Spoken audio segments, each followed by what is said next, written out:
Hello बच्चों, आइए प्रश्न को देखते हैं। तो प्रश्न में दिया यदि E naught M N plus M ऋणात्मक है तो धातु एम एच प्लस आयनों को H2 गैस में अपचयित नहीं कर सकती है। इस कथन पर अपने विचार स्पष्ट कीजिए। आइए मुख्य अवधारणा की चर्चा करते हैं। मुख्य अवधारणा। तो प्रश्न में क्या दिया है कि यदि E naught M N plus से एम है ऋणात्मक है तो धातु एम एच प्लस आयनों को H2 गैस में अपचयित नहीं कर सकती है।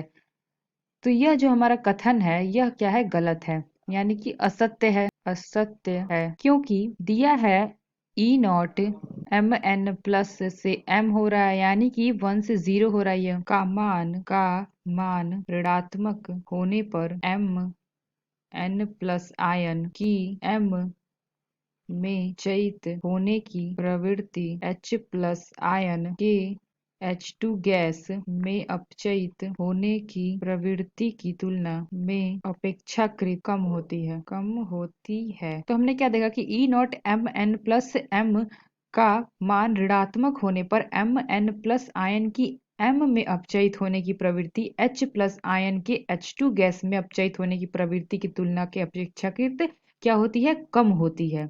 तो अगर हम दूसरे शब्दों में कहें तो m की जो हमारा m है, m की अपचायक क्षमता H2 गैस की अपेक्षा अधिक है। तो अपचायक क्षमता किसकी अधिक होती है? जिसका मान अधिक ऋणात्मक होता है उसकी अपचायक क्षमता उतनी ही अधिक होती है। तो m की अपचायक क्षमता H2 गैस की अपेक्षाकृत अधिक है, क्योंकि m हमारा क्या दे रखा है, यहाँ पे ऋणात्मक है इसका मान। तो अतः धातु M H प्लस आयनों में H2 गैस में अपचयित करती है।